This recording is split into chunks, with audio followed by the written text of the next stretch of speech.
Hello friends, ಎಲ್ಲರಿಗೂ ನಮಸ್ಕಾರ. Welcome back to Sirimane ಅಡುಗೆ. ಬನ್ನಿ, ಇವತ್ತು ನಾವು ಬೆಂಡೆಕಾಯಿಂದ ಒಂದು ಡ್ರೈ ಪಲ್ಯ ಅಥವಾ ಬೆಂಡೆಕಾಯಿ ಫ್ರೈ ಮಾಡೋದು ಹೇಗೆ ಅಂತ ತೋರಿಸ್ಕೊಡ್ತೀನಿ. ಇದನ್ನು ತುಂಬ ಸುಲಭವಾಗಿಯೇ ಮಾಡ್ಕೊಳ್ಬೋದು. ಕಡಿಮೆ ಇಂಗ್ರೀಡಿಯೆಂಟ್ಸಿಂದ ಈಸಿಯಾಗಿ ಮಾಡ್ಕೊಳ್ಬೋದು. ರೊಟ್ಟಿ ಜೊತೆ, ಚಪಾತಿ, ದೋಸೆ ಮತ್ತು ಅನ್ನ ಸಾಂಬಾರು ಜೊತೆ ಸೈಡ್ ಡಿಶ್ ಆಗಿ ಸಹ ಇದನ್ನು ನಾವು ಸರ್ವ್ ಮಾಡ್ಬೋದು. ತುಂಬ ಟೇಸ್ಟಿಯಾಗಿರುತ್ತೆ. ಇದನ್ನು ಮಾಡೋದು ಹೇಗೆ ಅಂತ ನೋಡ್ಕೊಂಬರೋದಕ್ಕಿಂತ ಮುಂಚೆ ಇನ್ನೂ ಯಾರ್ಯಾರು ನಮ್ಮ ಚಾನಲ್ನ ಸಬ್ಸ್ಕ್ರೈಬ್ ಮಾಡದೆ ನೋಡ್ತಾ ಇದ್ದೀರಾ, ಪ್ಲೀಸ್ ಸಬ್ಸ್ಕ್ರೈಬ್ ಮಾಡಿಕೊಂಡು ನಮಗೆ ಸಪೋರ್ಟ್ ಮಾಡಿ. ಈ ಬೆಂಡೆಕಾಯಿ ಡ್ರೈ ಫ್ರೈ ಮಾಡೋದಕ್ಕೆ ಏನೇನು ಸಾಮಗ್ರಿಗಳು ಬೇಕು ಅಂತ ನೋಡ್ಕೊಂಬರೋಣ.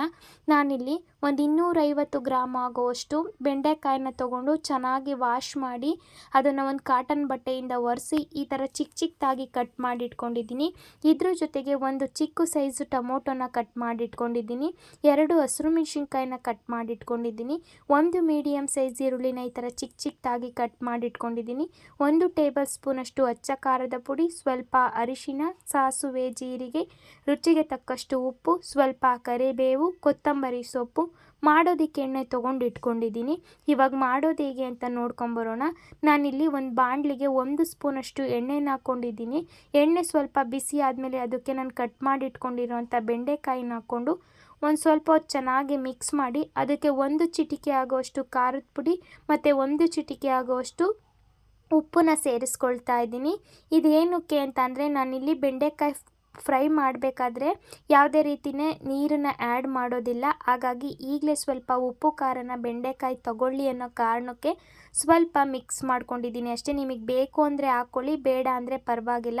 ನೋಡಿ, ಈ ಥರ ಬೆಂಡೆಕಾಯಿ ಒಂದು ಕಾಲು ಭಾಗ ಚೆನ್ನಾಗಿ ಬೆಂದಾಗ ಅಥವಾ ಫ್ರೈ ಆದಾಗ ಅದು ಲೋಳೆ ಲೋಳೆ ಥರ ತುಂಬ ಜಾಸ್ತಿ ಬಿಟ್ಕೊಂಡ್ಬಿಡುತ್ತೆ. ಅವಾಗ ನಾವು ಗಾಬರಿ ಆಗುವಂಥ ಅವಶ್ಯಕತೆ ಇಲ್ಲ. ಇವಾಗ ಪೂರ್ತಿಯಾಗಿ ಫ್ರೈ ಆಗ್ತಾ ನೋಡಿ ಸ್ವಲ್ಪನೂ ಲೋಳೆ ಲೋಳೆ ಇಲ್ಲ. ಹಾಗಾಗಿ ನಾವು ಬೆಂಡೆಕಾಯಿನ ಚೆನ್ನಾಗಿ ಫ್ರೈ ಮಾಡ್ಕೊಳ್ಬೇಕಾಗುತ್ತೆ ಅಥವಾ ಈ ಥರ ಹುರ್ಕೊಳ್ಬೇಕಾಗುತ್ತೆ. ನಾವು ಮಧ್ಯೆ ಅದು ಆ ಲೋಳೆ ಥರ ಬಿಟ್ಕೊಂಡಾಗ ಅರ್ಧಂಬರ್ಧ ಫ್ರೈ ಆಗಿದೆ ಅಂತ ಅರ್ಥ. ನೋಡ್ತಾ ಇರ್ಬೋದು ನೀವಿವಾಗ, ಒಂದು ಬೆಂಡೆಕಾಯಲ್ಲೂ ಆ ಥರ ಲೋಳೆ ಲೋಳೆ ಇಲ್ಲ. ತುಂಬ ಚೆನ್ನಾಗಿ ನಾನು ಇಲ್ಲಿ ಹುರ್ಕೊಂಡಿದ್ದೀನಿ. ನಿಮ್ಮ ಹತ್ರ ಒಂದು ಕಬ್ಬಿಣದ ಬಾಣಲಿ ಇದ್ದರೆ ಅದರಲ್ಲಿ ಸಹ ಹುರ್ಕೊಳ್ಬೋದು. ನಾನು ಯಾವುದು ಇರಲಿಲ್ಲ, ಹಾಗಾಗಿ ಇದೇ ಬಾಣಲಿಲಿ ಚೆನ್ನಾಗಿ ಫ್ರೈ ಮಾಡ್ಕೊಂಡು ಇಟ್ಕೊಂಡಿದ್ದೀನಿ. ನೋಡಿ, ಇವಾಗ ಇದಾಗಿದೆ, ಇದನ್ನು ಆಫ್ ಮಾಡ್ಕೊಳ್ಳೋಣ. ಇವಾಗ ಅದೇ ಬಾಣಲಿಗೆ ನಾನಿಲ್ಲಿ ಒಂದು 2 ಸ್ಪೂನಷ್ಟು ಎಣ್ಣೆನ ಹಾಕ್ಕೊಂಡಿದ್ದೀನಿ. ಎಣ್ಣೆ ಬಿಸಿ ಆದಮೇಲೆ ನಾನು ಅದಕ್ಕೆ ಸಾಸುವೆ ಮತ್ತು 2 ಕಟ್ ಮಾಡಿಟ್ಟಿರೋಂಥ ಹಸಿರು ಮೆಣಸಿನ್ಕಾಯಿನ ಹಾಕ್ಕೊಂಡಿದ್ದೀನಿ. ಹಸಿರು ಮೆಣಸಿನ್ಕಾಯಿನೂ ಅಷ್ಟೇ ಆಪ್ಷನಲ್ಲು, ನಿಮಗೆ ಬೇಕು ಅಂದರೆ ಸೇರಿಸ್ಕೊಳ್ಳಿ, ಬೇಡ ಅಂದರೆ ಸ್ವಲ್ಪ ಖಾರದ ಪುಡಿನೇ ಜಾಸ್ತಿ ಹಾಕ್ಕೊಳ್ಬೋದು. ಇವಾಗ ನಾನಿಲ್ಲಿ ಜೀರಿಗೆನ ಹಾಕ್ಕೊಂಡು ಚಿಕ್ಕದಾಗಿ ಕಟ್ ಮಾಡಿಟ್ಕೊಂಡಿರುವಂಥ ಈರುಳ್ಳಿನ ಸೇರಿಸ್ಕೊಳ್ತಾ ಇದ್ದೀನಿ. ಈರುಳ್ಳಿನ ನಾನಿಲ್ಲಿ ಚಿಕ್ಕ ಚಿಕ್ಕದಾಗಿ ಕಟ್ ಮಾಡಿ ಸೇರಿಸ್ಕೊಂಡಿದ್ದೀನಿ. ನಾನಿಲ್ಲಿ ಕಡಿಮೆ ಇಂಗ್ರೀಡಿಯೆಂಟ್ಸಿಂದ ತುಂಬ ಕಡಿಮೆ ಮಾಡೋದು ತೋರಿಸ್ಕೊಟ್ಟಿದ್ದೀನಿ. ನೀವು ಇದೇ ಇಂಗ್ರೀಡಿಯೆಂಟ್ಸ್ನ ಜಾಸ್ತಿ ಮಾಡಿಕೊಂಡು ಸಹ ಜಾಸ್ತಿ ಪಲ್ಯನ ಮಾಡ್ಕೊಳ್ಬೋದು. ನಾನಿವಾಗ ಸ್ವಲ್ಪ ಕರಿಬೇವಿನ ಸೊಪ್ಪನ್ನ ಸೇರಿಸ್ಕೊಂಡು ಈರುಳ್ಳಿ ತುಂಬ ಚೆನ್ನಾಗಿ ಟ್ರಾನ್ಸ್ಪರೆಂಟಾಗಿ ಫ್ರೈ ಆಗಬೇಕು. ಅಲ್ಲಿವರೆಗೂ ನಾವು ಫ್ರೈ ಮಾಡ್ಕೊಳ್ಬೇಕಾಗುತ್ತೆ. ಈರುಳ್ಳಿ ಹಸಿ ಹಸಿಯಾಗಿದ್ದರೆ ಚೆನ್ನಾಗಿರೋದಿಲ್ಲ. ಮತ್ತು ಇಲ್ಲಿ ನಾನು ಟೊಮೊಟೊ ಹಣ್ಣನ್ನು ಸಹ ಚಿಕ್ಕ ಚಿಕ್ಕದಾಗಿ ಕಟ್ ಮಾಡಿ ಸೇರಿಸ್ಕೊಂಡಿದ್ದೀನಿ. ನೀವು ಜಾಸ್ತಿಯಾಗಿ ಮಾಡೋದಿದ್ದರೆ ನೀವು ಟೊಮೊಟೊನ ರುಬ್ಬಿ ಸಹ ಸೇರಿಸ್ಕೊಳ್ಬೋದು. ಈ ಬೆಂಡೆಕಾಯಿ ಪಲ್ಯನ ತುಂಬ ಹಲವಾರು ವಿಧಾನದಲ್ಲಿ ಮಾಡ್ಕೊಳ್ಬೋದು.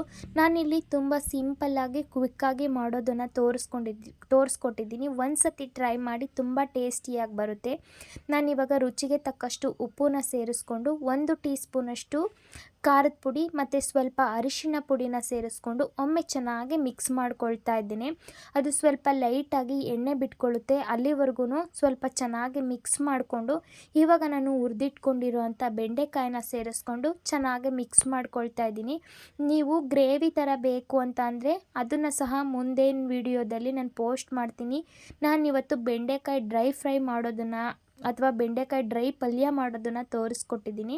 ಸ್ವಲ್ಪ ಕೊತ್ತಂಬರಿ ಸೊಪ್ಪನ್ನು ಸೇರಿಸ್ಕೊಂಡು ಒಮ್ಮೆ ಚೆನ್ನಾಗಿ ಮಿಕ್ಸ್ ಮಾಡಿಕೊಂಡು ನಾವಿಲ್ಲಿ ಲಿಡ್ನ ಕ್ಲೋಸ್ ಮಾಡಿ ಒಂದು 2 ನಿಮಿಷಗಳ ಕಾಲ ಮಧ್ಯೆ ಮಧ್ಯೆ ಕೈಯಾಡ್ತಾ ಬೇಯಿಸ್ಕೊಂಡ್ಬಿಟ್ರೆ ಈಸಿ ಆ್ಯಂಡ್ ಟೇಸ್ಟಿಯಾಗಿರುವಂಥ ಬೆಂಡೆಕಾಯಿ ಪಲ್ಯ ರೆಡಿನೇ ಆಗೋಗ್ಬಿಡುತ್ತೆ. ನೋಡಿ, ಈ ಥರ ಒಮ್ಮೆ ಚೆನ್ನಾಗಿ ಮಿಕ್ಸ್ ಮಾಡಿಕೊಂಡು ಮೇಲ್ಗಡೆ ಒಂದು ಲಿಡ್ನ ಕ್ಲೋಸ್ ಮಾಡಿ ಒಂದು 2 ನಿಮಿಷಗಳ ಕಾಲ ಚೆನ್ನಾಗಿ ಫ್ರೈ ಮಾಡಿಕೊಂಡ್ರೆ ನಾವು ಹುರಿದಿರ್ಬೇಕಾದ್ರೇ ಒಂದು ಅರ್ಧ ಭಾಗ ಚೆನ್ನಾಗಿ ಬೆಂಡೆಕಾಯಿ ಬೇಯ್ದಿರುತ್ತೆ. ಇವಾಗ ಮಸಾಲೆಯಲ್ಲಿ ಸ್ವಲ್ಪ ಬೇಯೋದಕ್ಕೋಸ್ಕರ ನಾವು ಮುಚ್ಚಳ ಮುಚ್ಚಿ ಒಂದು 2 ನಿಮಿಷ ಈ ಥರ ಮಧ್ಯೆ ಮಧ್ಯೆ ಕೈಯಾಡ್ತಾ ಚೆನ್ನಾಗಿ ಬೇಯಿಸ್ಕೊಂಡ್ರೆ ಈಸಿ ಆ್ಯಂಡ್ ಟೇಸ್ಟಿಯಾಗಿರುವಂಥ ಬೆಂಡೆಕಾಯಿ ಪಲ್ಯ ರೆಡಿನೇ ಆಗೋಗ್ಬಿಡುತ್ತೆ. ನೋಡ್ತಾ ಇರ್ಬೋದು ನೀವು, ಬೆಂಡೆಕಾಯಿನ ಕೈಯಿಂದ ಪ್ರೆಸ್ ಮಾಡಿ ಸಹ ನೋಡ್ಕೊಳ್ಬೋದು. ತುಂಬ ಚೆನ್ನಾಗಿ ಬೆಂದಿರುತ್ತೆ. ಉಪ್ಪು ಖಾರನೂ ಅಷ್ಟೇ ಬೆಂಡೆಕಾಯಿಗೆ ತುಂಬ ಚೆನ್ನಾಗಿ ಹಿಡಿದಿರುತ್ತೆ.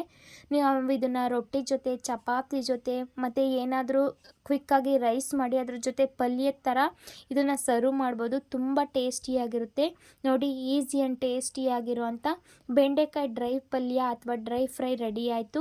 ನೀವು ಈ ರೆಸಿಪಿನ ನಿಮ್ಮ ಮನೆಯಲ್ಲಿ ಟ್ರೈ ಮಾಡಿ ನನಗೆ ಟೇಸ್ಟ್ ಹೇಗಿತ್ತು ಅಂತ ಕಮೆಂಟ್ ಮಾಡಿ ತಿಳಿಸಿ. ಹಾಗೆ ಈ ರೆಸಿಪಿ ನಿಮಗೆ ಇಷ್ಟ ಆದರೆ ಒಂದು ಲೈಕ್ ಮಾಡಿ, ನಿಮ್ಮ ಫ್ರೆಂಡ್ಸ್ ಆ್ಯಂಡ್ ಫ್ಯಾಮಿಲಿಗೆ ಶೇರ್ ಮಾಡಿ. ನೆಕ್ಸ್ಟ್ ವಿಡಿಯೋದಲ್ಲಿ ಸಿಗ್ತೀನಿ ಫ್ರೆಂಡ್ಸ್. ಅಲ್ಲಿವರೆಗೂ take care, bye. Thank you for watching.